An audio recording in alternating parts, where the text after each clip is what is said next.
This episode comes from my personal favorite city of all time, New York City. I'm in the heart of Times Square, and I get to sit down with a social media expert who has hundreds of thousands of followers across all platforms, and where his videos have received tens of millions of views as well. Truly amazing. He is a master at creating content that goes viral, and he has built a media empire, and we're gonna dive into all of that in this episode. I sit down with Tony Kariotis on the Invigorate Your Business podcast with George Stroumboulis, starting now. My name is George Stroumboulis, and I'm extremely passionate about traveling the world, meeting new people, and learning about new businesses. Join me as I sit down with other entrepreneurs to learn about their journeys. This episode of Invigorate Your Business starts now. All right, so we are in New York City and sitting here with Mr. Tony Kariotis from Boston. So welcome. Thank you for having me, man. I feel like you're more New Yorker than we are right now. I believe it or not, I haven't been to New York as much as the last couple of years. Right, but you were living here at one point. 1 year in 2019, I was a part-time New Yorker. Part-time, okay. Part-time. I was here some weekdays and some weekends. So I would go back and forth. Literally, I'd say, okay, for the next 4 days, I don't have anything going on. I get in the car, I drive to Boston. Right. I go to Boston, I take care of what I need to take care of. 3 days would go by. I'm like, all right, I got everything lined up here. Let's get in the car. We're driving back to New York. And after like a month of this, the drive became so, I don't want to say quick, but like you would feel like you'd be in New York in a flash. Right. Because I'd leave at night knowing there's no traffic. I'm like, all right, I'll be there in exactly 3 hours and 18 minutes every time. You knew exactly. Yeah. Well, it's the best of both worlds. Yeah. But so high level right now. So Tony started Grease Media, right? This is a business podcast, so we're going to talk about the business side of this. But Grease Media is this all-encompassing platform you've created, media company that covers just like so many different elements. It's impressive what you've built and what you're building. Just even downstairs, we were grabbing a quick bite and you're telling me about the next level and other stuff that you're adding into this family of offerings. But Grease Media includes, advertising platform, content creation, capturing, we have on the background here, beautiful footage from the Greek islands and everything, services for citizenship, languages, just this all-encompassing umbrella that you've built. So, very impressive. And then we'll talk about, how viral your content has gone, the hundreds of thousands of followers, the millions of views. And then hopefully we could give some advice to other people aspiring, for sure, to build their accounts and their brands and how to do that outside of Greece, right? So welcome. Thank you so much for sitting down. We've been trying to line this up for a while. Quite some time. Right. So just talk to me high level, like how do you pitch what Grease Media is? This pitch changes every day. It really does. It should. It's the parts that I believe in the most that day, the ones that come out of my mouth. Right. Grease Media, I have always envisioned being this umbrella hub for the Greek culture, the Greece in general, marketing Greece. And like you said, there's different parts to it. One is, yes, we have built a pretty large following now. So one avenue is we do offer advertising to companies. If you want to put your product in front of potentially millions of people, we have packages for you. One other aspect is we help Greeks of the diaspora get their Greek citizenship if that's what they want. We can even help them get out of the army.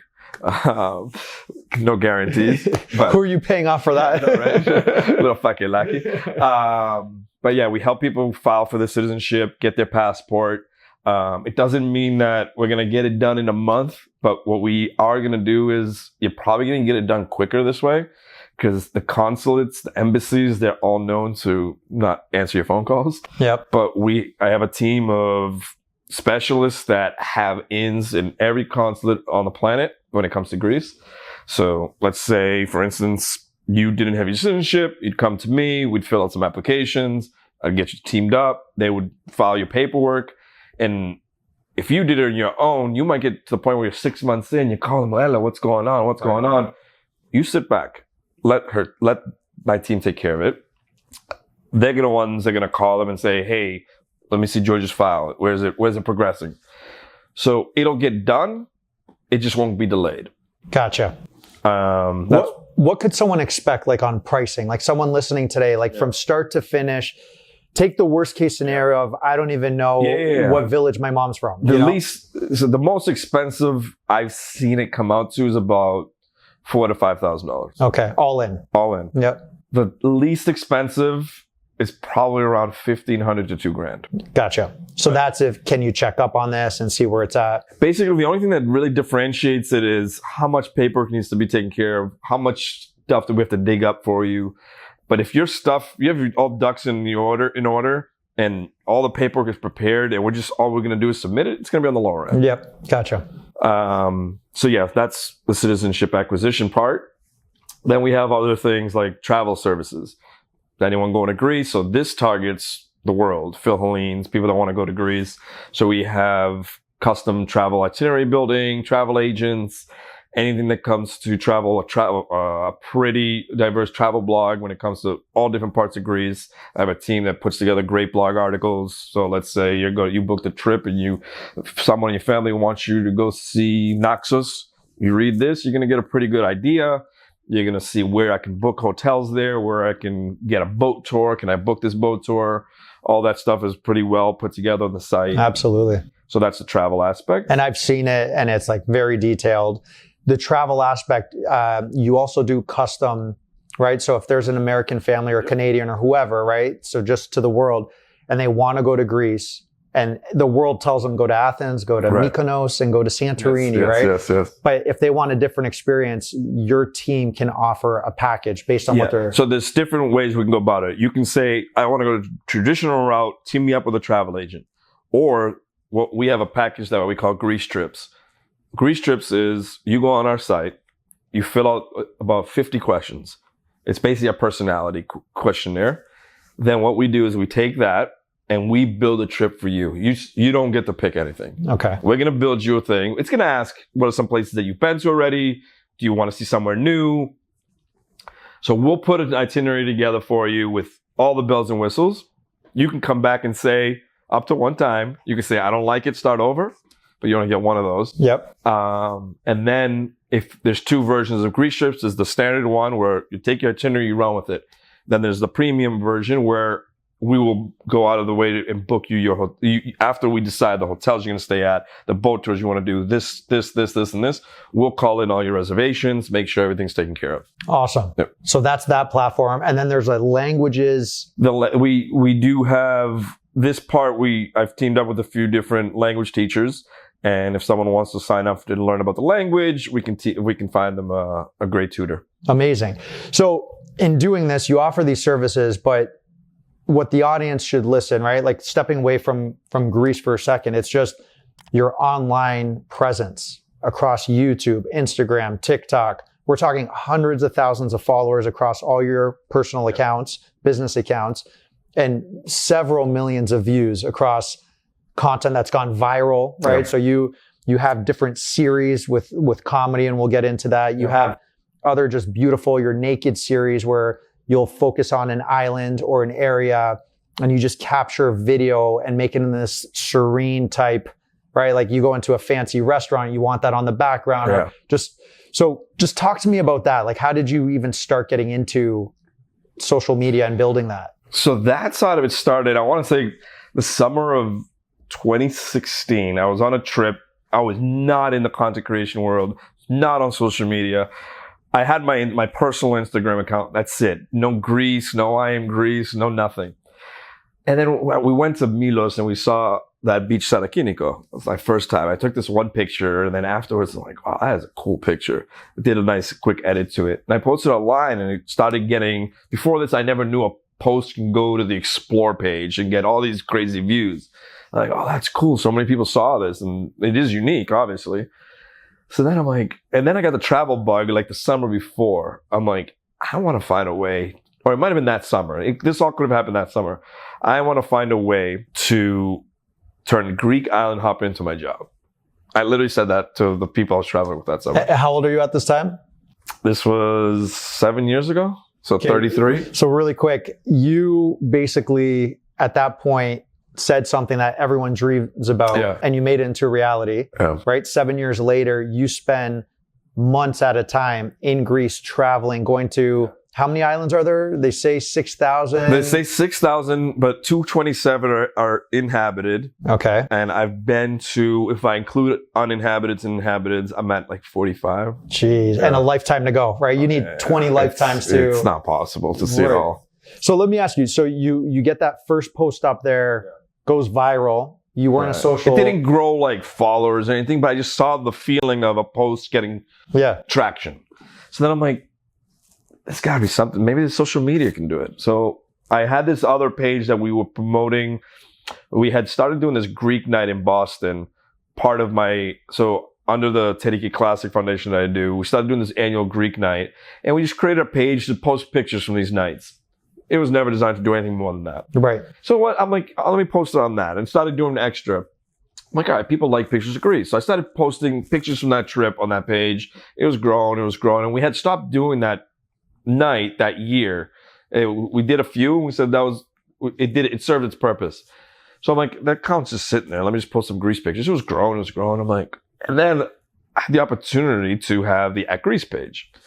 So I'm like, all right, I'm going to start moving these here. And then that was growing fast because obviously the page comes off as like it's Greece's page. Yeah. So I had that. It's like a handicap. You're touching upon that briefly, but so the listeners understand, the handle Greece, at Greece, was available? How did you scoop that up? Can you share that?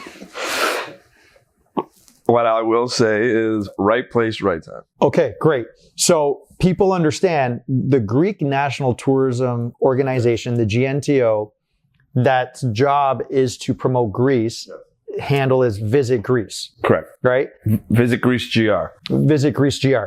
Yours is just Greece, which is the ultimate handle, right? It's like Switzerland, Canada. Like you own that account. Yes. Hundreds of thousands of followers there, creeping up on the follower count that the actual government has. Correct. And in my opinion, like the content is incredible. You could say superior to that, right? Like you're doing, right? Like the photos, everything you post on that page, is that your content? Not always. I go through phases where I do post my work, and then I'll go through a phase where we're going to start sharing people that tag our page because we get tagged hundreds of times a day. So a lot of people will post a picture, they'll do all their tags, Visit Greece, they'll always put Greece. So I'm like, there's a lot of content out there. Let's share the people's. So I'll put their video. I'll say video credit by with their name, and then during the summer, it's mostly my work while I'm traveling around. I'll post it on my personal page and I'm there. Yep. So after the Greece page started growing, I'm like, all right, I don't want this to be a page about me because then there's a ceiling to it. I want this to really look like Greece. Yep.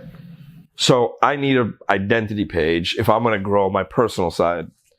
So I used to follow this silly meme page unrelated to Greek that was really big. And in his profile, it said the admin's name. And it was basically the same username, but with the word I am before it. I'm like, that's clever. I like that. Yep. So I'm like, let's see if I am Greece is available. It was available. I snagged it right away. And then I just started posting my personal pictures again, just to quickly get the follower count up. And then after I always had my face in it. And then I just said, okay, this is going to be my personal brand. I am Greece, and my company page is Greece. Yep. And then that other page that we used for the Greek nights, which turned into Greek pictures, which turned into Greek memes, the Hoopla Greeks. It's more of a fun page just to keep pulling people into the ecosystem. Yep. But it's the Greece and I am Greece is what drives it all. What drives that? So the actual Greece page, right? Is that a monetization play or is it just help the overall brand that you're building? The at Greece, yeah, that's what pulls in the followers that see all of our products, our services, our travel blogs, our articles. So yes, I mean, that's where 80%, 90% of our followers exist. Right. So, I mean, let's get a little... Without those numbers, our advertising packages don't hold water. Totally. And for the listeners, go check out at Greece on IG, but it's 300 plus, almost 400,000 followers. Yeah, we surpassed 300,000 a couple weeks ago. We're at like 320 right now. That's insane. Yeah. That's insane. And I haven't really told many people this, but I also now have it on TikTok. You got at Greece at TikTok. Good, just in time for the government to shut it down. Yeah, just in time to get shut down. I actually got it in September. Yeah. I didn't start developing it because of that. I'm like, I want to wait till things calm down with TikTok before we spend time on it. So it exists. I put a few videos up there, but I never promoted it yet. Yeah. At Greece, we have that just in case somebody else got it. That's huge. Then there'll be conflicts. While we're on the topic of the Greek government, right, and how they promote it, what do you think? Like, are they doing a good job or are they doing a poor job in marketing Greece today? And then let's go back 10 years ago because it has changed. Let's, they go through waves. Right. They go through waves where sometimes they're doing a good job here. And then they just disappear. So, okay. Are you a politician? That was a very political, like, what could they do to improve? Because who's the Minister of Tourism now? Kefalogianni, I think. She's back. Yeah, it cycles every year, so I don't know. Yeah. I don't know. So she used to be. Then the last... it's like the health guy comes in. And it was the... Yeah, exactly. They were recycling people there. Musical chairs. Yes. But like, you know, and then they did something special. So there are marketing guys in Greece, right? So there's... Steve Vranakis, big career outside of Greece for Google, comes back. I think he was Greece's first and only CMO, chief marketing or chief brand ambassador. Yeah. So they did that. And then they did the virtual tour during COVID, right? So that was great. So like you said, in waves, there's some cool stuff they've done. It just doesn't stick. That's the problem. It doesn't stick. Like they'll come up with a nice idea. They'll push it for a couple of weeks and then you won't hear about it again. Right. So what would you do if you were in that position? What would you do to improve it? What would you improve? It's not just Instagram, but like the campaign, like how would you promote Greece to the world in a better way? I think it just got to become more fun. I think it comes off a little stale. Right. I think you gotta humanize it a bit more, feel the audience, just be more fun about it. I think that's why our pages are growing well, because we keep things fun. We keep things like it might not be a meme page, but we'll sound fun in the captions. I think that stuff matters rather than just basic static information. Yes. I'm not going to follow a page that just, it posts a picture of the red beach and all it says is the location, but there's no feel to it. There's no personality to it. Absolutely. So how important is that?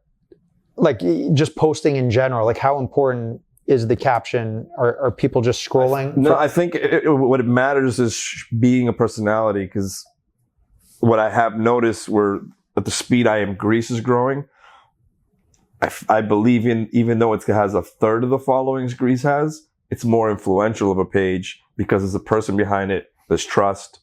There's an identity. Yes. Whereas, Greece, business, I don't know who's really behind this. It's great. It gets its views.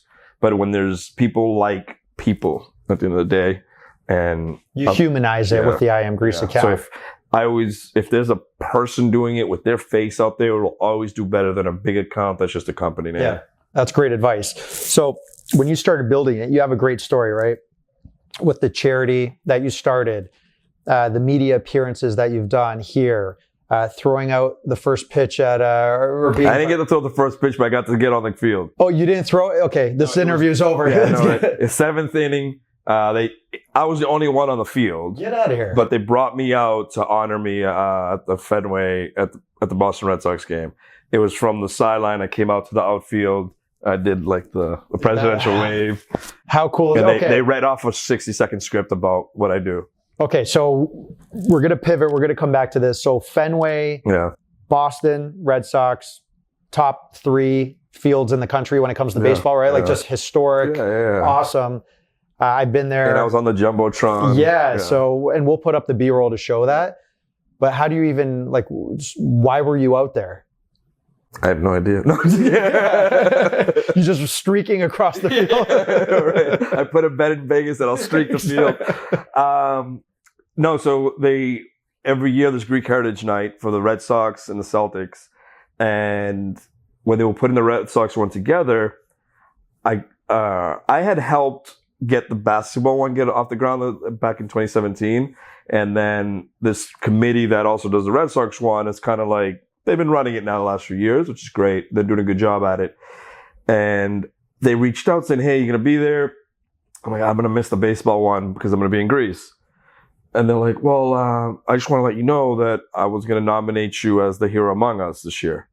And I'm like, oh. The hero among us? No, among us. Among us. I like hero among us better. I think hero among us is a term the Celtics use, but the Red Sox have some other phrase. Okay. Something along those lines.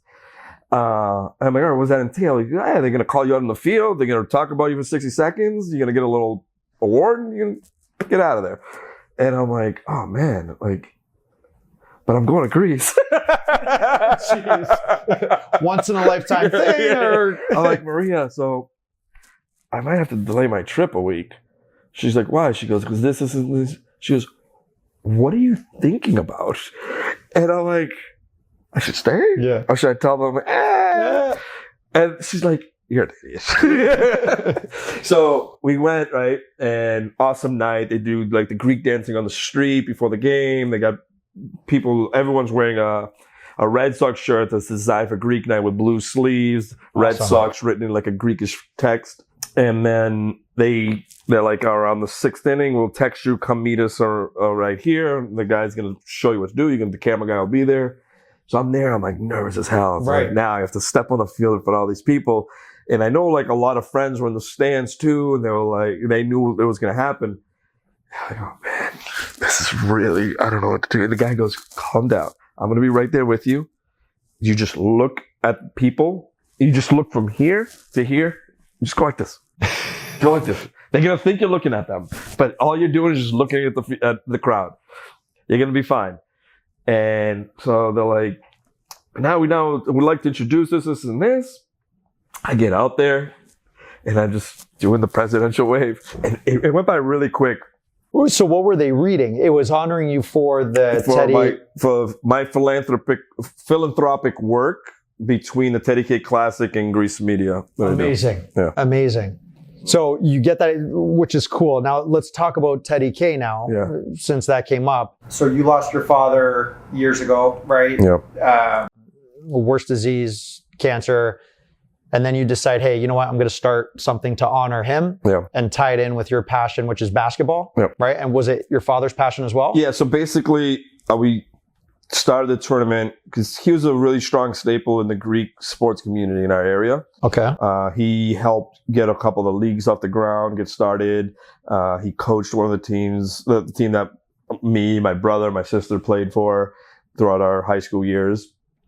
And we just felt it's only right. Let's do something, keep the memory alive.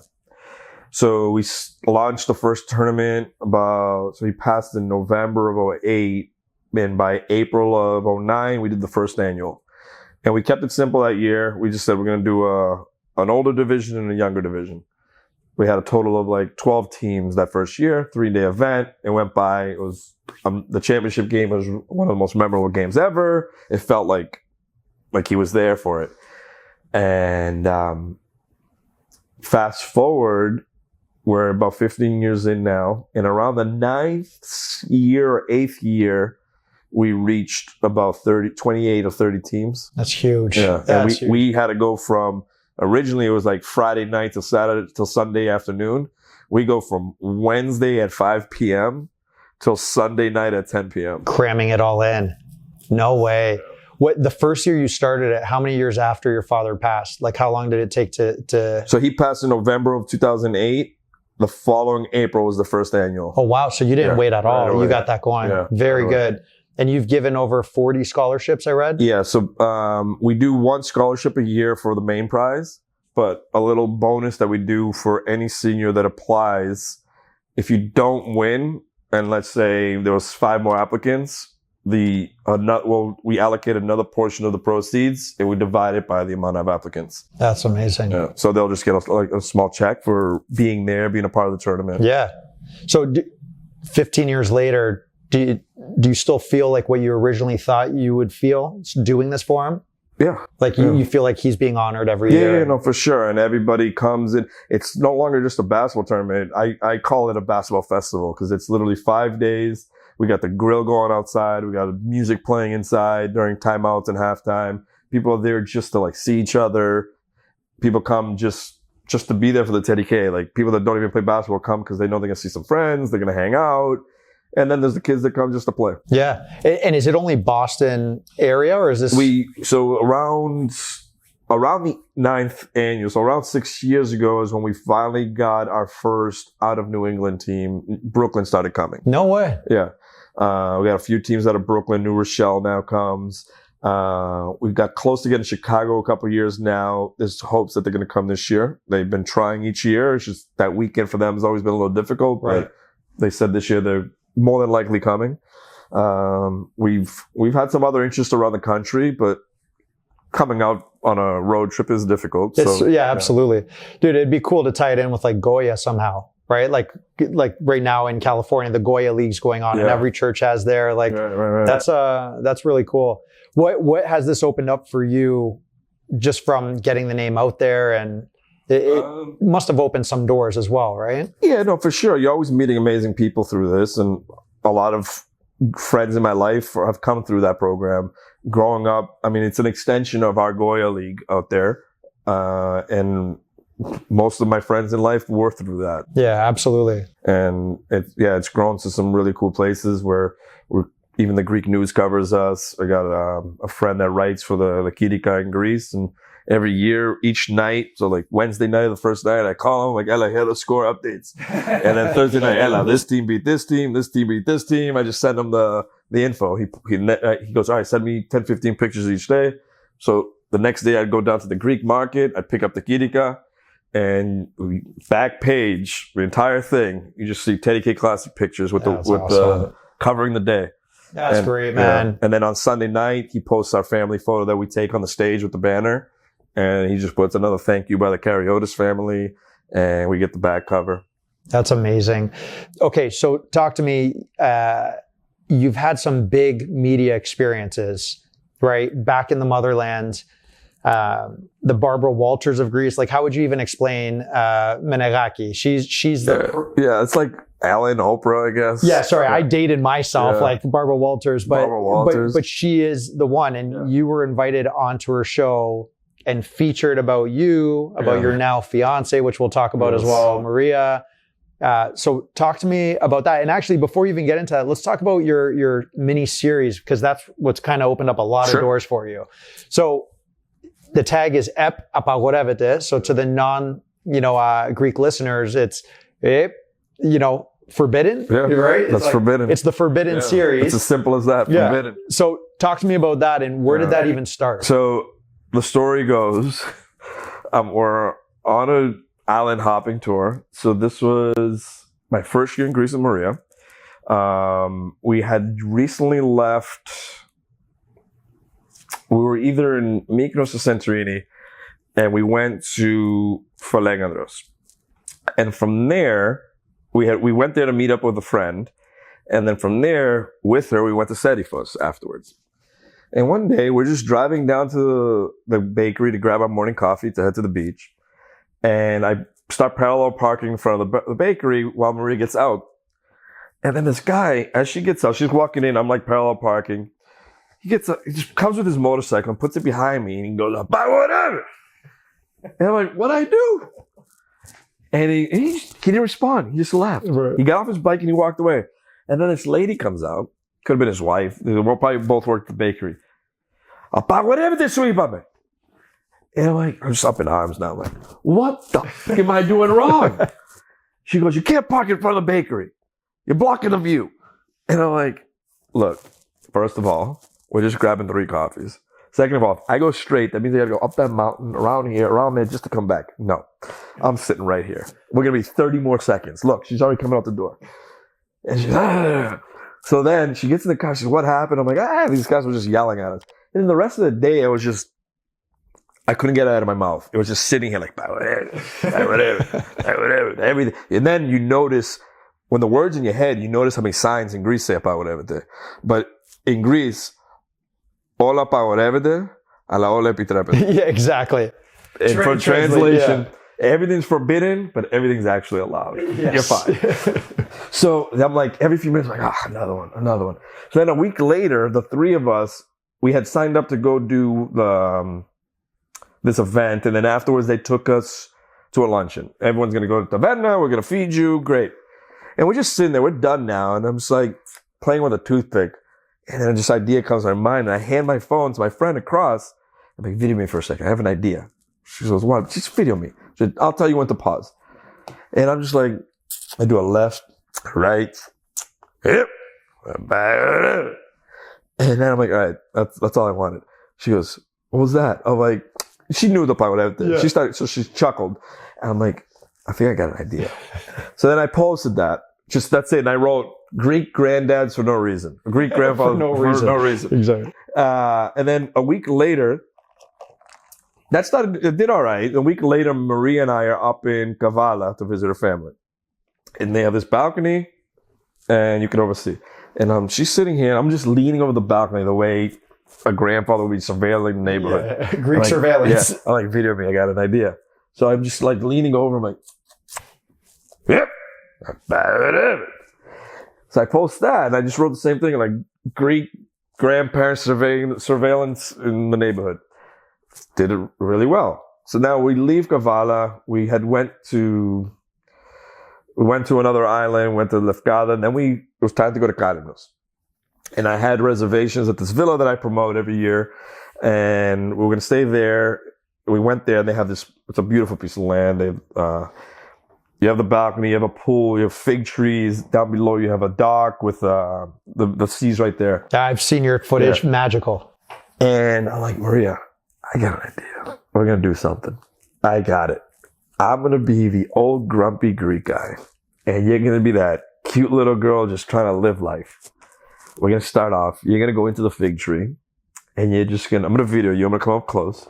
And all I need you to do is walk in and say, oh, I wonder if there's any good sika, fig.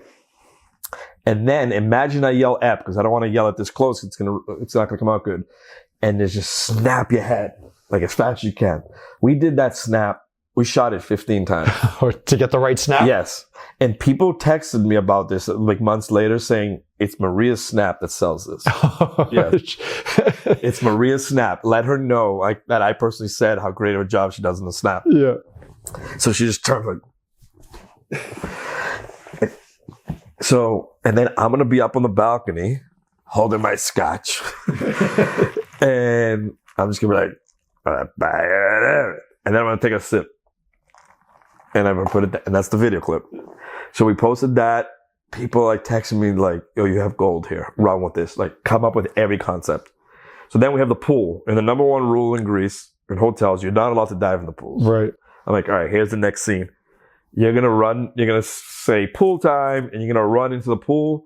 It's going to cut to me. You're going to hear ep, and then it's going to come back to you, and you're just going to try to freeze your tracks. And then just face plant into the water. And then I'm just going to say, and that one blew up. That one so far has close to 2-3 million views.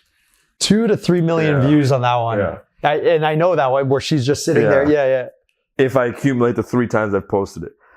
The one that took us from a cute, fun series to holy shit, everybody in Greece knows it now, is the baby one. Have you seen the baby one? You on the beach? And his baby's crawling on my shoulder. Yeah. So this was super organic. We're at the beach one night with my cousin, his wife, and their baby. And the baby's just nagging my arm. And I'm like, what? And then just me going, gave me the idea. I'm like, oh shit. I'm like, hey, Jimmy, video. I just give him the phone. I'm like, just hit record. And then he's really crawling out. I'm like, yep. And then he just freezes and starts crying. Right. And that video in the first 10, 20 minutes got 50,000 views. And by the end of the week, hit 2 million views. Within 1 week? I think so. A week. Let's call it on IG or TikTok? This is on TikTok. TikTok, okay.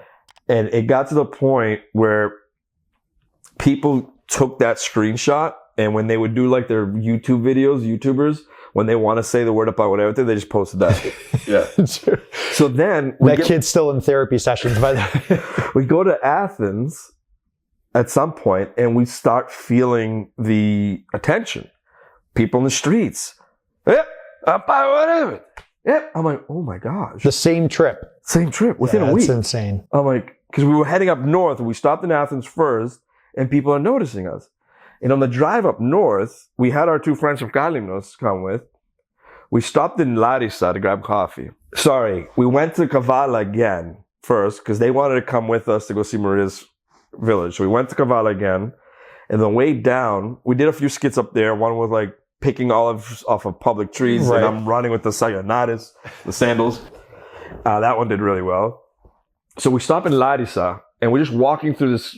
It was like siesta time, so like it was pitch quiet. And then this couple comes around the corner and they give us a double look as the four of us are trying to find a coffee shop. And they start chuckling. And then she's like, oh, and then I'm like, Maria, did you hear that? And then we turn around and we just start waving and they start cracking up. Isn't that crazy though? Yeah. It was nuts. We're like, guys, this is some like, we just stopped in a random city along the way. Yeah. Like this is probably everywhere right now. So now it's like really picking up traction. We're just pumping out a skit every other day.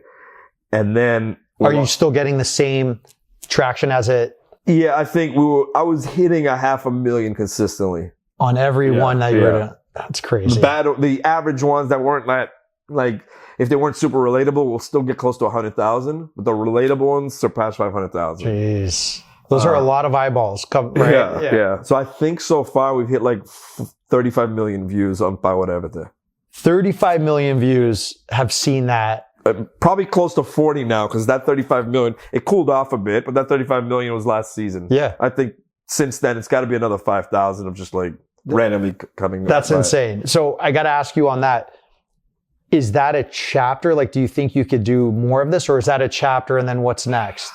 I think it can continue. Okay. I think it can continue. And I think the break was good because if I just constantly shove it down people's throat, it could become eventually annoying. Right.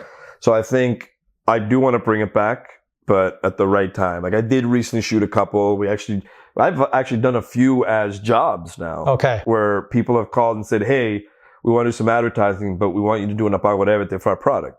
And we've done like we've done maybe 5 of those so far. Okay. Yeah. Those are fun. And people get it. All right, he's actually doing business out of this now. So like they respect it. They're not going to leave a bad, like a hater's not going to leave a bad comment there. No. Well, and then the other thing I was going to say, well, how do you, and not everything has to be monetized, but the listener is probably like, well, okay, 30, 40 million views. That's insane.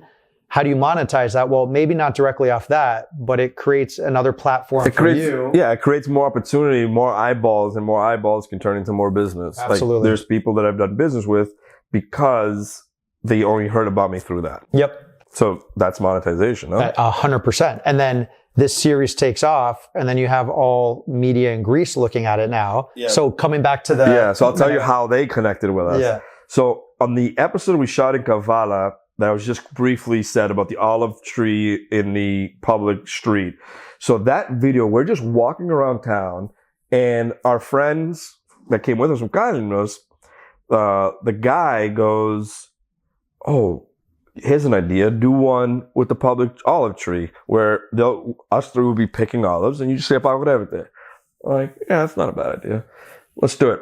But let's mix it up where I'll be coming running after you guys. So it was Maria, him, and our friend Fortini.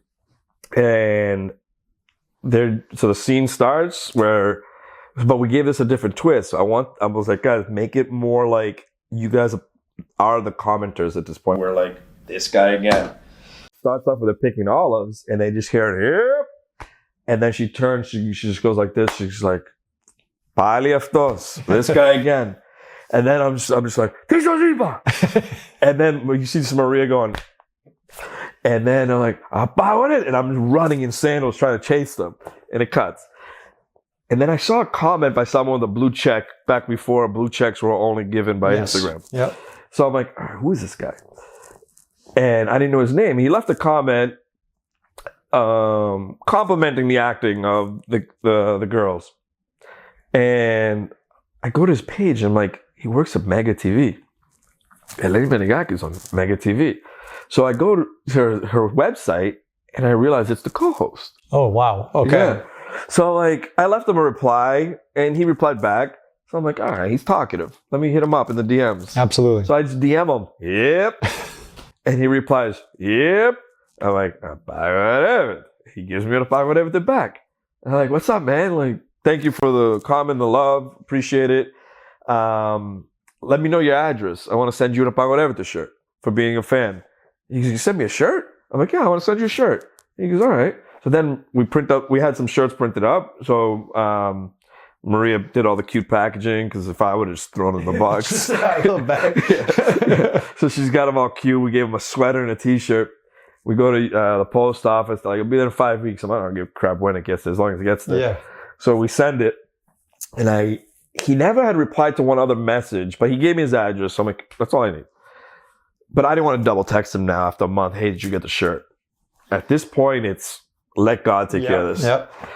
And then one day we get a mention in my story of a tag by somebody that works backstage with him. And it was just him. They were hanging out on the backstage and he had his Apagorevete shirt on. And I'm like, hey, Maria, he got it. And he's at work with it. Imagine he wears it on the air. I'm like, but I doubt it. But imagine he wears it on the air. So we're like, there's only one way to find out. We're watching it. Watch it. So we get the laptop out. We put it on the, we're sitting on the couch. We just placed it right in front of us in the ottoman. And the show starts. It's obviously focusing on her, and the camera's slowly going like this, and like it's just like boiling inside. I'm like, oh my god, he might be wearing it. Cuts to him about whatever. I jumped from this seat, and I probably landed on the couch that was probably right over there. I just jumped like a chipmunk. Yeah, you're like, my brand's out there. I'm like, he fucking wore it. He fucking wore it. We're just like losing it. And then I quickly DM him like, hey, thank you so much for working on the show. This is incredible. That's a cool move on your part and theirs, right? Sending that? Yeah. And there was no response since, all right, I'm going to send you a shirt. There was no more communication. And then I sent him that. He goes, oh, of course, man. Thank you. I love the shirt. And then I'm like, let's connect this summer when I'm there. Deal. So summer comes around. I'm trying to reach him, but like, Greeks in the summer are tough to reach because they got their vacations. He's got a family. He's got a kid. And he's a busy guy, right? He's doing it. Yeah. So one time I messaged, Mr. Cañade, bro. Next time, let me know in September. So we're end of September. We're in Kalamata, and Maria and I in Kalamata coming to the end of the trip. We have like a month left, and I text him, and I'm like, "Hey, I'm gonna be in Athens Monday. Hey, papi a café." And I'm like, okay, this is good. That's perfect. Yeah. So we get there and we meet him for coffee. It was me, Maria, and him, and one of the coolest dudes you're ever going to meet. What's his name? Savas Pampouras. Pampouras. Shout out Savas. There we go. Savas. Yep. So when I texted him while I was in Kalamata, though, he didn't reply with text. He sent me a personal video. He was on his like daily run. And he's running, goes, yep. He just said it back to me and just sent the video. He goes, "Puisos te pedía." And I'm like, all right, so coffee's on for Monday. We go, we're having coffee. Really cool dude, like amazing chat. Amazing. And he goes, why don't I just do a special on you guys on the Menegaki show? And I'm just like Larry David around. Mario, what do you think? Yeah, what do you think? Pretty good. Meanwhile, full on boner. Like, I think he noticed it. He got ass at the exactly. So he starts calling his crew, and they're like, "Hey, I want you to look up this guy in Greece. Look at his videos. I want to do a special on. Let me know what you guys think." He's showing them the videos while we're just having coffee. Still, he's talking to them, and he's like, "All right, I think we could probably do this Thursday or Friday that week." Yeah. Yep. And I'm like, "Look, our flight back is Thursday, but listen, we're going to change that." But just let us know when to change it. Like, because in case it's not this week, let us know to change it next week. Right. And he goes, okay, deal. Here's what we're going to do. Let's plan for Thursday, worst case Friday, but noon tomorrow, I'll call you, confirmation. Next day comes around, and he goes, oh, and I'll wear the shirt tomorrow for you guys again on the show. So we put on Menegaki. He's got it on again. Again, okay. And then he calls me like 10 minutes later. Ella, Friday, 6 o'clock. I gotta go. Bye. 6 p.m. Yeah. Okay. And I'm like, oh my gosh. But I want to backtrack to the night of coffee when he left, when we said bye. Nice meeting you. Bro, that walk to the car with Maria was one of the coolest feelings ever. So what were you feeling? Like, what was it? We were speechless. We were walking. We just didn't know what to say to each other. Because like obviously that was a goal of ours, was to do something to get on a TV show. I always, and it was the Menegaki show because that's the show my mother watched. Sure. Yeah, watch. So like growing up, for us, that was like, if you're on that show, you did something. Yeah. That was the show in Greece. That was the show. Yeah. And not just Greece. Yeah, there's 11 million people. Like it's broadcast to another 10 million people. Everyone in the diaspora watches. Like when my yaya comes over the house, everybody Menegaki. Yeah. So for me, there's no other show. Like these young hotshots, great. You guys look great. You have a great audience, but you're not Menegaki. No. And you don't have that reach. You don't. Yeah. Menegaki is the most influential woman in Greece. Yep. So, I mean, that's just my opinion. I'm sure she still is. Yeah. And she's a smoke show still at her age. So we didn't get to go to the studio. They did this off-site, so we didn't get to meet Menegaki. But I actually looked at it as a good thing. I got one more thing to go after. Ah, there you go. There you go. So do you think... Sir, finish your... Oh, I was going to say that night, just to finish, we were speechless. Walking to the car, we just looked at each other like, we call her parent, like the family. We're like, my mother just lost her shit. Yeah. And she's like, what? And then, what happened? Yeah, we recorded the show at a coffee shop up in like near northern Athens. It was a really cool interview, and they're like, all right, it'll probably air Monday. Bro, Monday? Waited 2 weeks. But Maria had to leave because she had a job she promised she was going to help her mother with. And Monday comes around. I'm like, Ella, bro, when do you think? He goes, any day. They're finishing it. Wednesday, Thursday, Friday. Oh, jeez. And next week, guaranteed. Next week comes around. And you're still sticking around waiting. I'm like, Maria, I'm going to stay. Yeah. Let's stay as long as you can. And it got to the point where like, it didn't cause tension between us, but it caused frustration because she had to go back. Yeah. I didn't yet. She could have gone back and come right back, but that's a waste of flying around the planet. And then one night, I'm like, you just have to have faith. Trust me, give it to Monday. I know it's been 2 weeks, but give it to Monday. After Monday, do what you want. I want to watch it together here, and I don't want to watch it separately, and I don't want to watch it when you miss it because you're on a plane. Right. So Monday comes around, and we usually go to this coffee shop in the center to work, and she just didn't want to. She wasn't feeling it that day. She goes, "I'm just going to stay in the house today to work, just hang here." I'm like, "All right, I'll go to the coffee shop. I'll be back later." I get in the car, and as I'm turning the ignition, I get a message from him, or a call. I get a phone call. I'm like, oh my gosh. Ella. He goes, Ella, 10 lepta, he's still on the air. I'm like, yeah. That's the heads up he gave? I'm like, you promised me a 2-day notice. Yeah. Turn the car off. I run inside. Knock, knock, knock. Open the door. She goes, what is it? She goes, I'm like, 10 minutes, we're on the air. What? Oh my gosh. We put the TV on. We're FaceTiming our parents. And it airs. And it was... Cool segment. Yeah, dude. Yeah, and all from an idea, right? Yeah. And then since then, it's opened up other opportunities. Yeah. So that airing that, and I'm like, that Friday was difficult because Maria had like one foot out the door. She goes, I have to leave. Like, I don't know what to do right now. Right. And then I'm like, just have faith. It's going to work and it's going to be special. And then we were both literally there FaceTiming our parents so they could watch it too. Dude, so what are the learning lessons here? Like if you look at, okay, you got on air, it created promotion for you, you've made money through other avenues resulting from that. What are the lessons? Like, was it send something to get someone interested in the clothing? Like did that help? Right? Like in my world, it's like, cool, you follow up, you send stuff. If you had to look back and say, hey, this is what I would do to try to replicate something again, what would you do? What would you say? To replicate this again? Like this success that you had, someone listening, it's like, cool, like, should I be sending stuff to people? Because people are busy and get bombarded. This didn't come from sending anything. Right. Like, I think that was just a nice gesture to sort of befriend him. Yep. Yeah, and more came out of it with him. So he invites us over the house before it aired. Got to meet his wife, his kid, had coffee.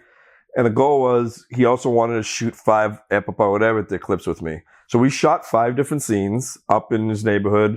We did one where he's ordering a gyro like a tourist, where he puts all the extra ingredients. We did one where he's revving his motorcycle. We did one I was standing on his balcony for something. And they were all great. They were all amazing. Great. And yeah. So he's smart too. He's like, man, this series. He genuinely likes it because he comes from a prankster joke type of content creation too in his past. Okay. On YouTube, I believe. Okay. And he's latching on. Yeah. Hey, this guy's getting millions and millions of views. And he genuinely liked it from what he was telling me.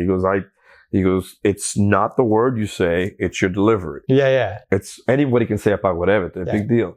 But it's yours where you don't say the whole word either intentionally, which I loved. Yeah. And that was always part of the idea. I don't want to just say Apagorevete.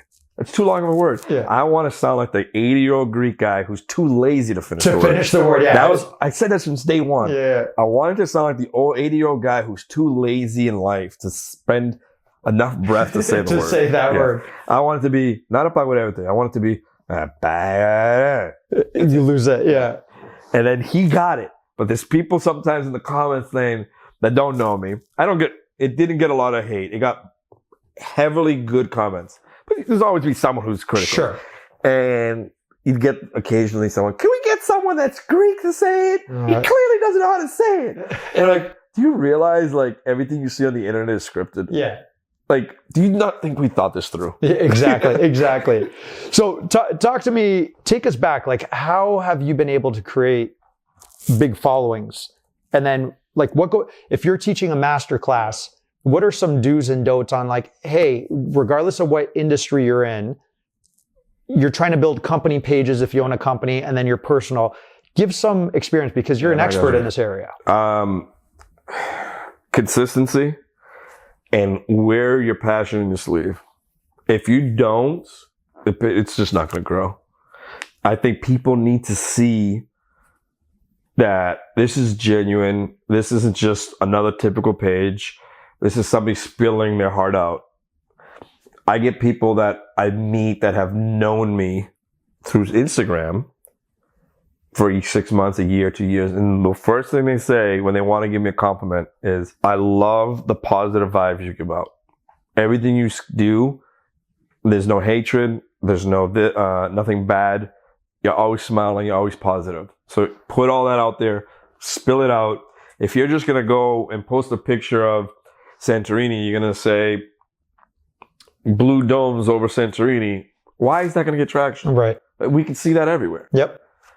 Get creative with it. Yeah. And just, and sound like a person. Don't sound like a machine spit out some evergreen text. Yeah. So that's great advice. I love, because anybody could take photos of monuments around the world or areas, right? But I love on your personal page, you get the photos of you taking the photos in the media. Mm-hmm. So you're like, oh, like, you're posing in front of the skyline in Santorini, and it's like, and then you see the end result. I'm looking at the TV right now, so people see. I love that aspect. I'm like, and then my mind's like, I wonder like how many cameras he had. What did he do for batteries? And people appreciate reveals. So like, if you see me behind the camera, they're like, all right, so he produced that literally with just that camera? That's cool. Well, even looking at this stuff, I'm like, man, he was there because that was like an 8-minute shot. So he had to set it up on the side of the highway, and then he's doing, like, it's work. No, you got to walk away so it doesn't capture you breathing. Right. Doesn't capture you stepping on the rocks. Exactly. Yeah, it's a lot of work. Some of these scenes, I go 5-6 minutes. I would literally walk away and just sit there, and it's like, well, I'd either plan the next shot, or if this one is just dragging out because I'm shooting like the waves where I need a solid 10 minutes of it. Yeah, it's work because you're sitting there like, I want to go to the next scene, but I can't yet. Yeah, absolutely. Okay, so that's advice on that. What are some things that you see online that people are doing that's just, it makes you cringe, where it's like, that's not how you build your personal brand? Like and just to kind of throw it out there, it drives me nuts when you just see people and you're like, you clearly bought a following because the likes and the comments don't support, right? And you'll see someone who's like, all of a sudden it's like 30,000 people out of nowhere, but you get, it's like. And what's sad is a lot of people don't realize this, and you can fool a lot of people. So all you have to do right now to create a scam account, really, buy yourself 100,000 followers, turn off commenting, buy 500 likes, buy 1,000 likes per post, and get yourself a blue check. So no one can comment this is a scam. Right. And you're out there. And if they just constantly post that, oh, buy this t-shirt, you might make $100,000 that year from that. And maybe you don't send them the shirts. Exactly. And who's going to report that? Who's they going to report? Yeah, absolutely.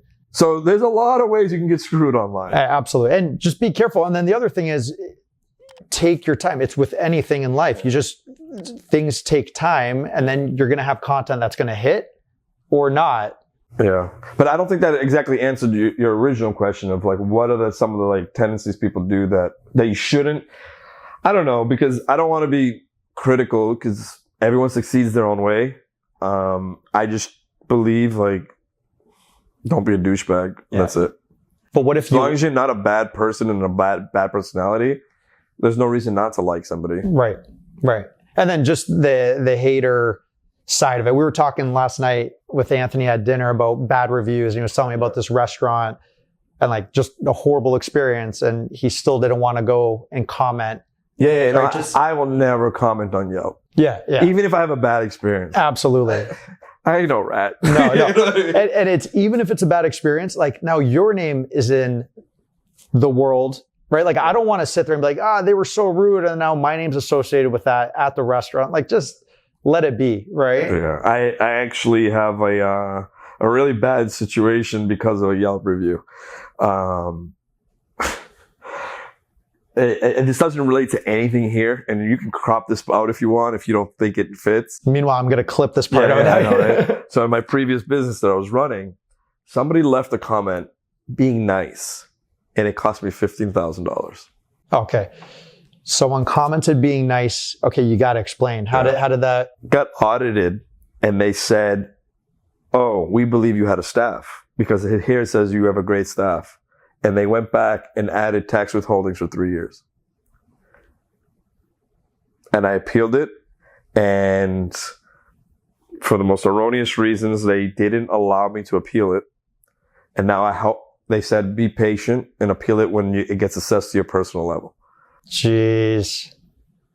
See? So don't review. Don't review. Exactly.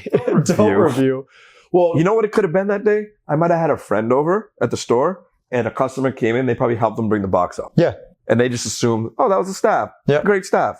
The person didn't do anything wrong. They were just saying, oh, great experience. Staff helped me out. Yeah, you got to be, it's so hard because now we're putting everything online. Yeah.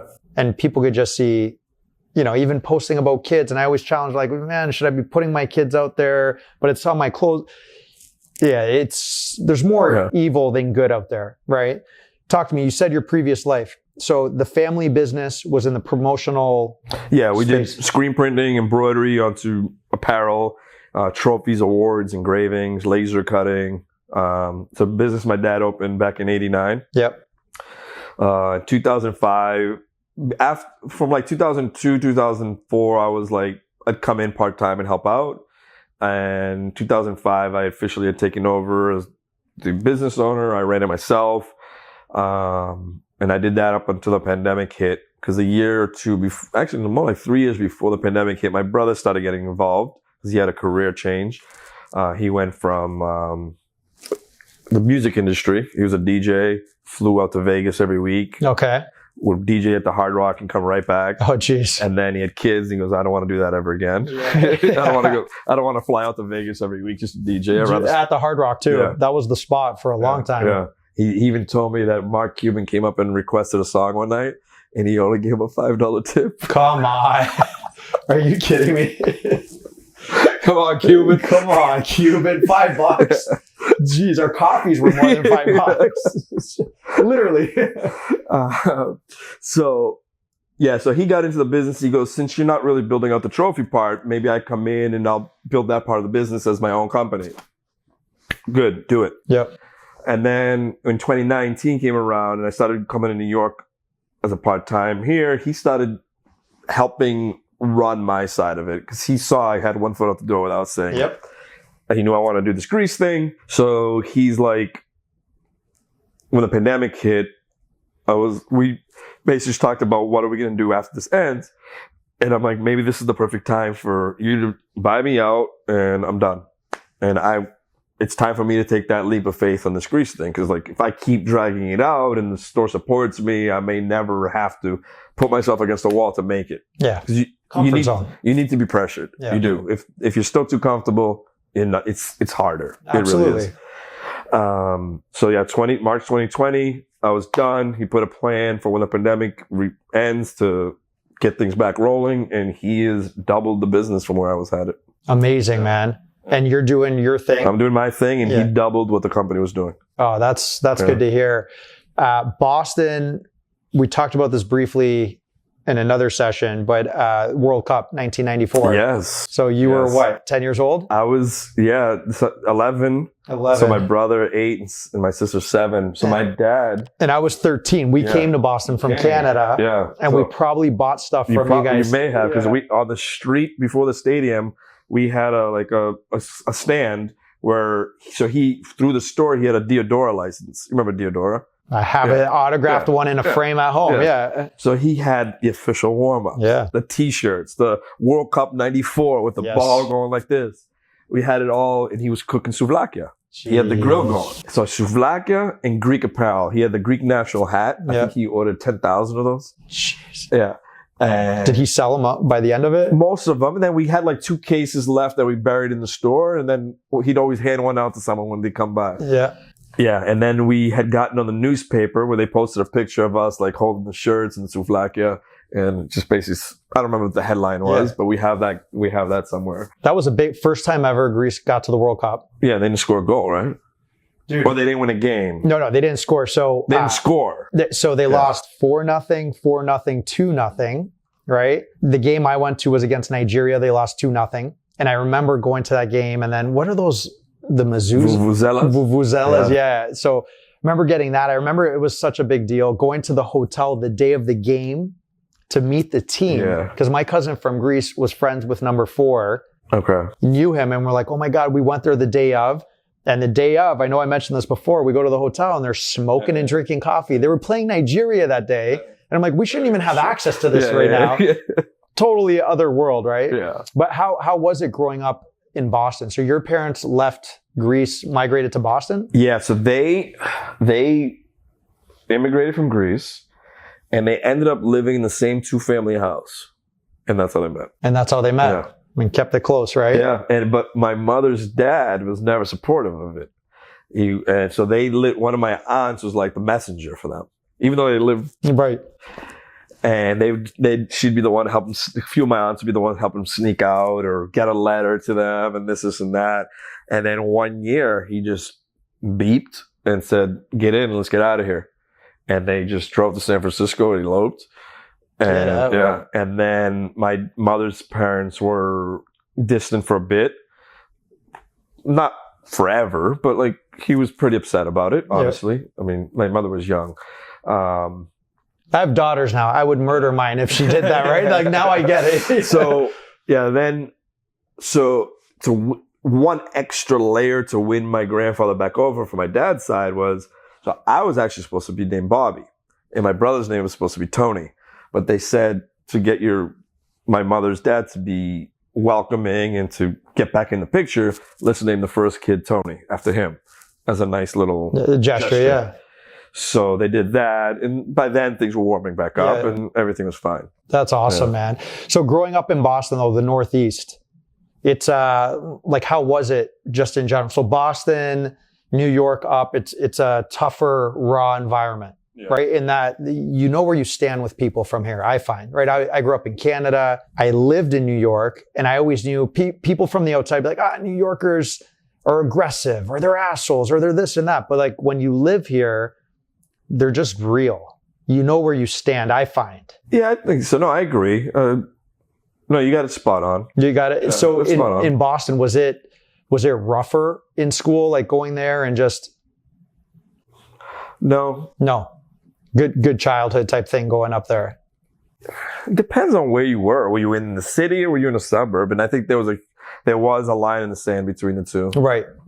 Where both were bad, but the ones in the suburbs knew how to get away with it. Right, exactly. I mean, any city, I'm sure you have the good, the bad. Yeah, for sure. I want to ask you about AI in general. Okay, kind of going back to work. Is that helping you in your world with like the media, or is it? Oh, it's doing everything for me. It's doing everything. We made this coffee today using AI. Yeah. No, but I get. It's like so quick, so new, and it's so useful in so many aspects, which kind of scares me right now. But we also use it in my business for so many different functions. Mm-hmm. And we're trying to develop custom softwares to help us with estimations and everything. But I feel like we're going all in on this. Yeah. Where, could it impede on what you're offering at some point? I think it's definitely benefiting, at least in my field. I think one thing people are going to realize soon, that if you go on like OpenAI site and you type in, I'm going to Greece for 10 days, give me a beautiful itinerary, you're going to have it done in about 3 seconds, but you didn't hear that from me. Right. But okay. And it's going to be a good itinerary. But, okay, that's what I was going to ask you. Is it a good one where you're like... Yeah, I've tested it. It works. Because it's pulling everything I can literally copy paste it and sell it off. Yeah. Because I can tell it, okay, this person filled out these 50 questions about what they're looking for. Build me an itinerary based off this. So if you see, this is the list of places they don't want to see, they've already seen, make it fit all the criteria. Yeah. And by the time you press enter, it's already spitting it out. And then like, here's an example, and do that itinerary because someone in this group is handicapped and needs wheelchair access, right? Like it's so incredible how you could keep refining it, which scares me. And then you see so many jobs lost already from like journalists and all this stuff because it does decent enough work. Yeah. So then on the media side, you can also do stuff like photos and create. So are you embracing it? I'm not using it really for photos because I don't think it's realistic enough. Right. But for instance, here's an example of how someone can take AI and basically build a news outlet. Let's say you wanted to spit out Greek news. You can literally take an article from another Greek outlet, say, reword this. Yeah. Copy, paste, put it on your site. Yeah, absolutely. What work did you do? Yeah, nothing. You're creating the platform. But if you have an audience, you're going to be, people are going to read your article first. Yeah. Even though it's made off of this guy's article with AI. Absolutely. I was talking to someone in the music industry that is creating AI artists, AI songs, and actually having careers, creating fake people, fake sounds, fake everything. And there's already fake models on Instagram. Yeah, influencers, all this stuff. Fake influencers that post daily. They look the same every day. They might be wearing a different outfit. They might be doing it. And they've gotten to the point where they have enough audience where they can sell promotion. That's insane. Yeah. But yeah, I don't know. On my end, the minute I see that, like you'll even see videos online and you're like, oh, dude, that's so AI generated. It's got the voice. Yeah. But at what point is everything being generated by computers where on our end, the minute I know that, I don't even want to consume it. Right. So I don't know. It's going to be tough. Like maybe they need to come to an agreement where posts are certified real at this point. It's a great idea. But will the whole world get on board with that? Unlikely. Unlikely. And plagiarism and everything. Yeah. So personal life, you recently got engaged. Yes. I finally did it, guys. Let's talk about the nerdy Greek. I finally did it. The nerdy Greek. So, man, actually, if it wasn't for everything I do here, I don't know her right now. For Greece Media, at Greece, all that stuff. Because she was following me on all my accounts. All of them. Even down to my personal one. Oh, yeah. And I didn't know. It was just a random follower. And one year, when I went to Greece the summer of the pandemic, I came back with incredible content. Content you can never reproduce. Empty Greece in the middle of the summer just doesn't happen anymore. So one of my devices crashed like a week after I came back. And it shouldn't have bothered me the way it did. But because I lost some stuff and I was like, oh, I can never recreate this, I got into my feelings to the point where I was miserable. Oh my gosh. Anyone around me is like, I don't like you anymore. Yeah. And me and my buddy were working every day out of like a cafeteria. And he's like, you want to just get away and like go on a trip? And I'm like, what do you got in mind? Because I could really use it right now. He goes, yeah, I know, I could tell. And he goes, let's go down to Florida. I'll rent a car. We'll drive. They'll stop in DC. We'll stop in Atlanta. And we'll go down to Tarpon Springs in Miami. And we even came up with the idea in Tarpon, let's do like a little documentary and like interview Greek owners and stuff like that. So we did all that. We went down, we stopped in DC, we stopped in Atlanta. In Atlanta, we met up with another Greek influencer that lives there. We had Ito with her, had a great time. And then we moved it along. And we got to Tarpon. We did our little documentary, which we've never pieced together yet, which bothers me because we got some good quality videos. Really? Interviewing all the owners on the street, in the popular touristy street. Then we headed off to Miami. And I stayed off social this week just because like it was a getaway. But I posted one story because on the touristy street in Tarpon, there's this there's this little kiosk that sells sponges, and they were demonstrating how to squeeze an organic sponge correctly. So I'm like, oh, can I get a quick video you doing that? And I posted it on my story, and I get a reply when I'm in Miami. We're at South Beach. We're just chilling on the beach, me and him. And I just I'm going through my story replies, and I see one from somebody, and I just read it, and it says, oh, is that Tarpon Springs?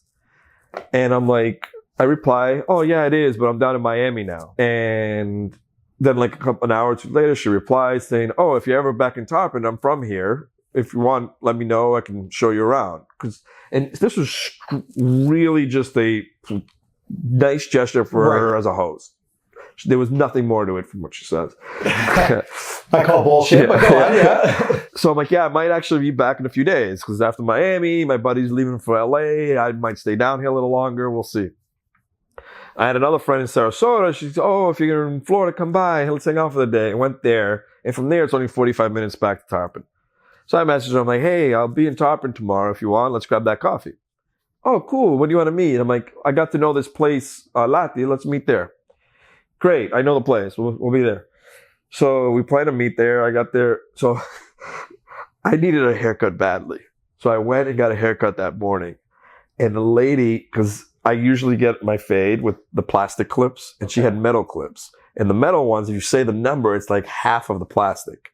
So she got skin the whole way. So like it was to the point where like if you get the picture of the angle, look, I had no hair. Okay. And I'm like, this is gonna be embarrassing. I'm gonna meet this girl and I'm gonna look awful. And so she comes in, super shy, cute, and being all cute, comes up to me and she sits down and we're just talking. Came up really nice, and she's like, oh, I can show you down the street if you want after. Let's go for a walk. We went for a walk. And we made plans to do it again the next day. And then that night we had went to dinner, we had went to see a friend of mine has a lucumada stand, which turns out to be my cousin after a while we figured out. Of course. Yeah. And I take her there, and my cousin like takes a picture of us eating lucumades. So I'm like, she might be catching on at this point that I'm into her. This might have been day 3. Day 2, we went for dinner somewhere, and I wanted to say something that night. I did. I tell her to this day. I'm like, I chickened out. I wanted to tell you that night. But I let you get in the car and leave. And then day 3, we went for lucumades at night. And then she goes, if you want to hang out tomorrow, I can't, but I can the day after. So the day after comes around, like, oh, and that day when she said that, I walk her to the car. I'm like, here's another chance, Tony. Say something. I get her in the car. I close the door. I'm like, see you tomorrow. I got so nervous. So then 5th day comes. She meets up. And she goes, oh, you're still here? That's awesome. Because like I kept telling her I have to leave. Each day I kept extending my trip. I kept telling her, which was true because I did have to get back or something. But I knew I had up to the 5th day to push it. And I'm like, I got to leave tomorrow, though. This time I'm not lying. I know I've been telling you this every day. I might actually be leaving today at 5. But if I don't leave at 5, I was thinking about going down to St. Petersburg because I didn't see that part. Would you want to come with me? Oh, yeah, sure. So now I'm like saying bye to her at like 4 o'clock. I'm like, yeah, I'm heading up to Boston. But, you should come up sometime. I'm like really awkward hitting on her. Hitting on her the most awkward way. She goes, oh, yeah, I can come up. And I'm like, all right, she's into me if she's saying this crap. But I still, for some reason, just like chickening out. And then I just let her leave, and I text her half hour later. I'm like, hey, I am going to stay. Let's go to St. Pete. She goes, all right, I'll come back in about an hour. So I'm texting my friend now that lives in Kalymnos, the same one that did those videos with us. She's originally from LA, but she's been living in Kalymnos for a few years. And I'm like, I chickened out. I know I was giving her the update all week because I told her I met someone that this and that. And she goes, Tony, when she comes back, enough of this bullshit. No more extend till tomorrow. I'm like, yes, and this and that. Fucking say it right now. I'm done with this shit. I'm not going to be your friend anymore. So she comes back and she gets out of the car, and I just start like, I have this huge smirk on my face because I know it's going to come out this time. And I'm like, it's pretty obvious now, right? And she's still she didn't catch on. She goes, obvious what? I'm like, it's obvious that I like you. And I went in for a hug because I'm like, it's got to be 90%. Yeah. And she just goes, and I'm like, don't worry about it. I just need to get that out. Like, I want you to know. Where's the hole for me to climb into? Yeah. But if you do want to go to St. Pete, we can still go. And she got in the car. I'm like, holy shit, she got in the car. This is going to be awkward. Yeah. So I'm like, it's a 45-minute drive. Oh, jeez. White knuckling the steering wheel. Just quiet the entire time. I'm like, oh, clear skies out there. And she's like, yeah. We're not talking. We get down to St. Pete. We find this restaurant with an outdoor patio. We order food, and I'm literally finding reasons to talk. I'm like, oh, people walking by. Yeah. It's awkward. Yeah. So then we finish the food, and she runs to the bathroom. And I text my friend, I'm like, it went bad, this and that. And she goes, whoa, pump the brakes. It's either two things. It's either you've been lying to me all week about everything you guys done, or she is into you, just give her time.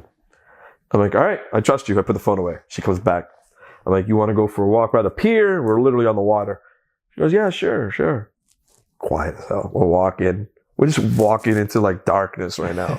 And like, it's just the two of us and no one's talking.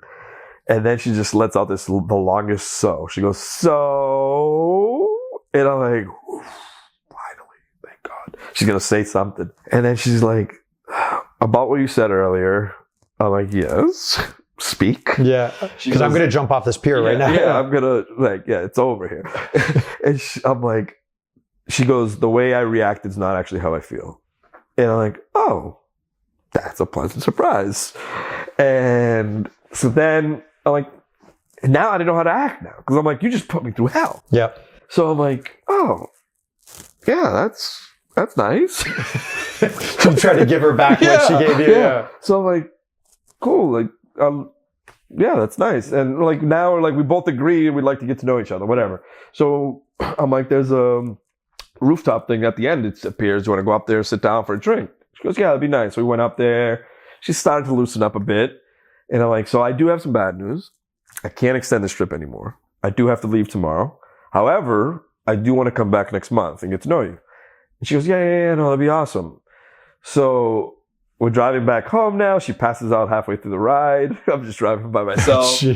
I drop her off, and I didn't make a move or nothing. I just said, she put me through hell. She's waiting until next month. Yeah, exactly. So, but I told myself, after I drop her off, if she FaceTimes me instead of texting or call, I'm in. And then like 10 minutes later, she FaceTimes to make sure I got home. And like, I think I'm good. So you knew that trip, like. And then I went back and we just did the FaceTime thing every day in the evening, just kind of like watch TV together. And honestly, that month is what built the foundation. Okay. Being apart and getting to know each other was probably the most critical part of our relationship. If we went right into it, it could have been just a quick fling. Yeah, absolutely. You guys slowly learned about each other and everything. Without being near each other. Yeah. And then a month later, right after New Year's, on New Year's Eve, my sister gave birth to her first kid. And then 4 days later, I took off to come down back to get to know Maria. And I spent a few weeks down there, and things took off from there. The rest is history. And she's been a rock, right? Like even seeing like she's a big supporter. Yeah, huge supporter.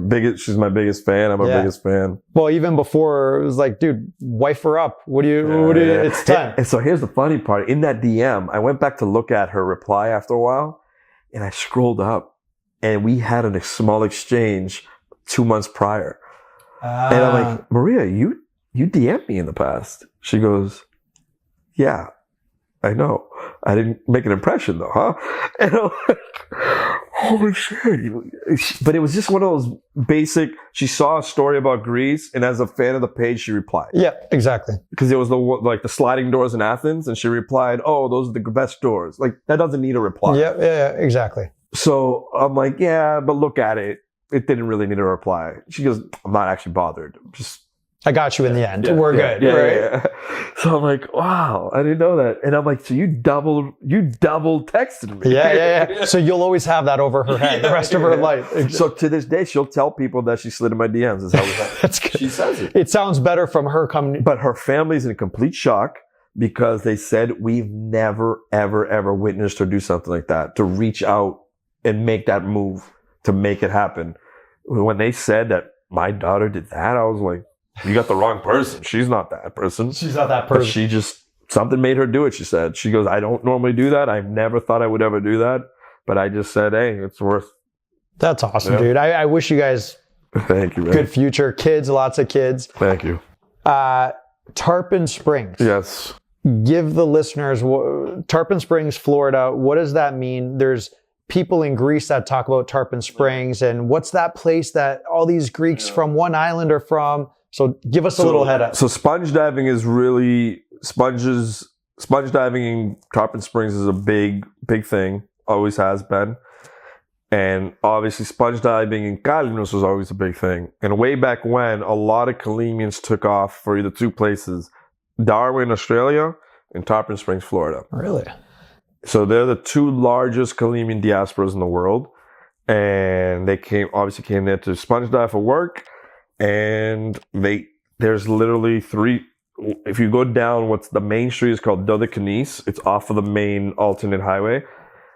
There's a Greek flag on every pole of the street. Every store is either a Greek gift shop, a Greek sponge shop, a Greek this, a Greek restaurant, a Greek that, a Greek that. And then there's two side streets. So this is called Dodekanis. This one's called Athens. This one's called Hope, Elpida.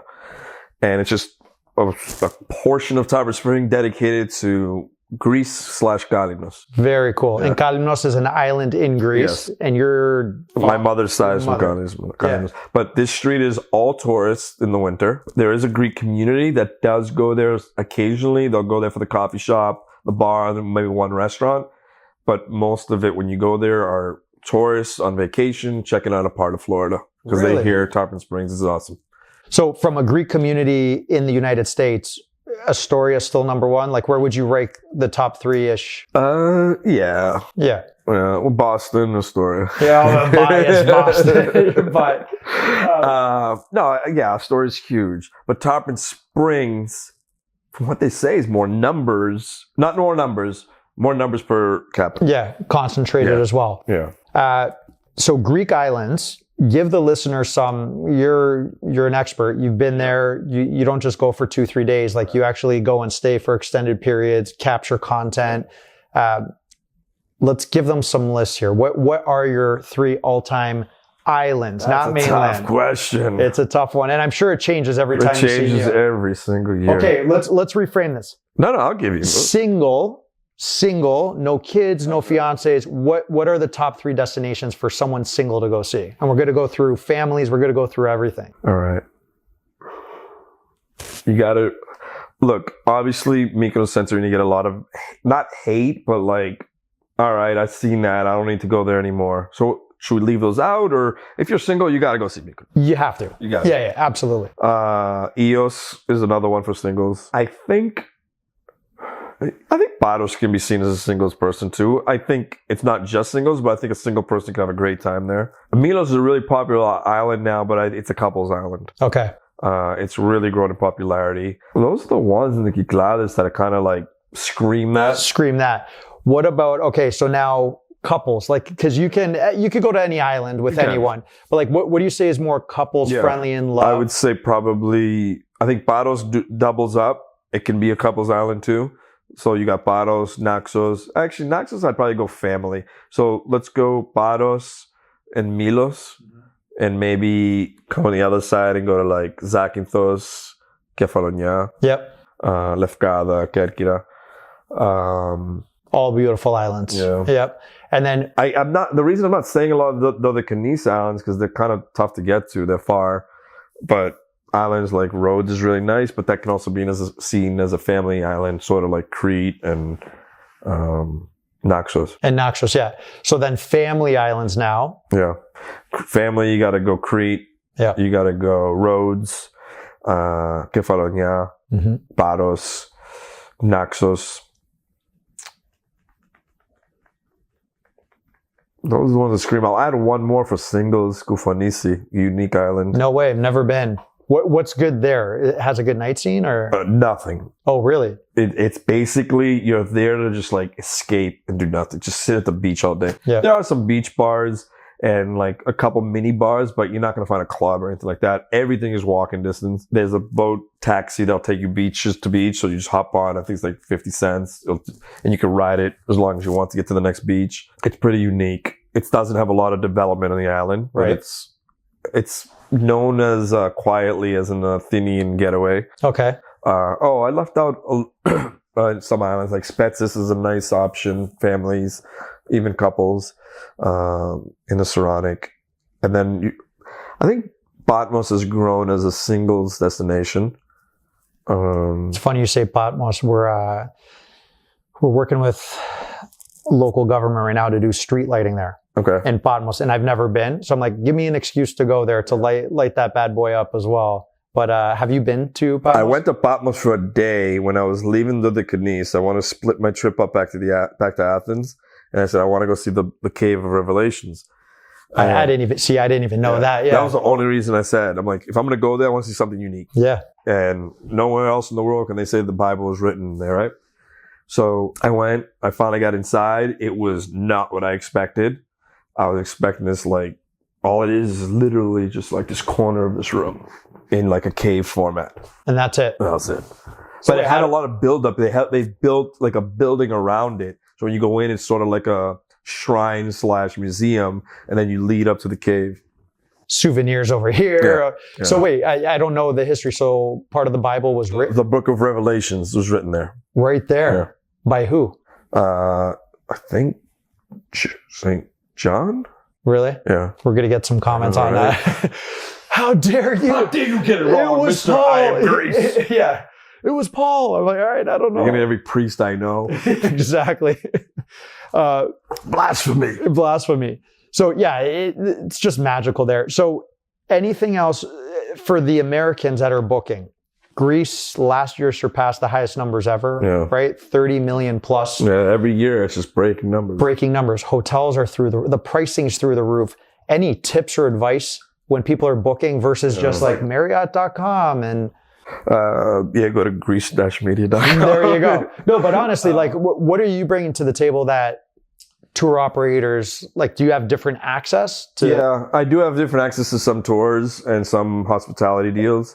So we can probably get you a better deal than you'll find online. Some of them are going to be the exact same ones you find online. Yep. I'm not going to sit here and make anything up, but some stuff, yes, I can find better deals. Like boat tours on some of the islands, I have direct access with the operator. So if you're booking on a site like Viator, which TripAdvisor makes, you're paying them a premium because they got to take their cut. The way Airbnb takes their cut, everyone's got to take their cut. So yeah, I always pitch that Greece trips program that we do where we design a trip where to pay me for that Greece trip will save you more on your trip than you did to pay me for that. That's incredible. Because there's little things that'll save you. So like you might have booked this and that ticket to get here and that ticket there, but I found a way where why'd you pay for a ferry and a boat that day when you could have just taken this ferry and you didn't have to pay for a hotel that night? Yeah. And that just saves you $400. And your fee is a cut. And it makes total sense. So we're in New York City, right? I know you have places to go. I appreciate you sitting down with me. Anything in closing on where to find you? Anything to talk about, like future plans? Like what do you want to leave the listeners with? We do have some new stuff coming soon. We're building something for those that are looking for accommodations in Greece. So when it comes to villas, hotels, and stuff like that, stay tuned. We got something special coming. Rentals or? This is going to be, it's going to benefit the host and the guest. So we're building a platform that's going to eliminate booking fees for the host, and it's going to guarantee the best possible rate for the tenant. Excellent. That's going to be great because you're seeing a lot of property owners there frustrated by paying booking $100 or $200 a night. Absolutely. So the way this will work is you'll come to this specific site we're building. You'll type in Santorini. You'll type in the date, not necessarily the dates. This is going to be more of a directory. So then when you find the hotel you like, there's going to be a few buttons. It's going to say book through the host or book on booking. Yep. And if you click book on booking, that's on you. You're going to pay more. Yep. But we're going to tell you to not look at that button. We might even eliminate that button. Yep. But by pressing book through the host, it'll take you directly to that hotel's booking site where you know you're getting the best rate and you know it's available. Where sometimes you book on booking, you get a message the next day, oh, that wasn't available. Absolutely. So when I lived in Kerkira, Corfu, I was part of the tourism side. So I would help the business development side. And I remember working with like the local hotels, right, with my director of the office. And this is where I was first introduced to, this is going to lead to the listeners knowing how to save money, but they pre-sell their rooms, right? So a hotel that has 100 rooms, for example, may say, you know what, I don't want to manage the booking. I just want my guaranteed cut for the season. Let me sell it to TUI or whatever the big tour operators are. And then you're at their mercy, whatever they want to charge, right? But by going direct, you eliminate the fees. Like it's a big deal. If you can get that up and running, I think it would change the game locally. And then Airbnb locally, so it's just a lot of fees, like on the property owner side. No, for sure. No, the platform is pretty much ready. We're basically entering the onboarding phase of getting people to list their listings. Yeah. And that's a big task, right? Huge, because you can go two options. You can scrape the internet and put everyone on there and ask them to claim it, or just keep it. I didn't want to go that route. I wanted to go the route where if you found us before everybody else, you get a benefit of being one of the fewer listed early on. Yes, absolutely. So when do you plan on launching that? The goal was probably this spring. I think we're still on board for it. We just, right now, we've been kind of soft launching it. We've been teasing it. You can go to the website. The website's called GreekNest.com. Okay. You can go there and you can say, it'll ask you where you're trying to stay. Or if you're a host, you just press the little button on the top that says add hotel. It'll ask you to make an account and then it'll show you our free options and our paid options. Amazing. Yeah. Good luck with that. Free options, basically, you can list it for free, but we're going to send them to booking.com. Yep. But you're going to be on this platform. It's extra exposure. A paid program will get them to come directly to you, skipping booking, skipping Airbnb. They'll either call you, email you, or go through your website to book. Perfect. Awesome, man. Any other things coming up that... That's a lot of stuff. Yeah, I think we covered a lot of stuff. Dude, that's awesome. Yeah, we covered Greece. We covered the Teniki Classic. We covered the Nerdy Greek. The Nerdy Greek. Shout out Maria. Yes. Yeah, and just keep growing. Final question. What are your plans for just your account? Are there numbers and targets that you want to hit, or is it just... I sort of stopped paying attention to, like, I don't want to say not paying attention. I look at it, but I no longer rely on it to say, okay, we need to get to this number to continue doing this. Yep. I think we reached a point now where we have a global audience. So let's just put our products in play. Perfect. Yeah. Well, if you're going to chase a number, you're going to be chasing a number forever. Yeah, forever. What's the point of that? Oh, we hit 1 million. Okay, let's wait till 2 million. Yep. And then it just becomes a cycle. Yeah. Right? Yeah. Dude, keep rocking. Thank you so much for making the time. Thank you, bro. Thanks for listening to this episode of Invigorate Your Business with George Stroumboulis. Please hit the subscribe and like buttons and follow me on all the main podcast streaming channels. Also, please share your comments when you can. I appreciate your help in expanding this network to a worldwide audience. Until next time, stay invigorated.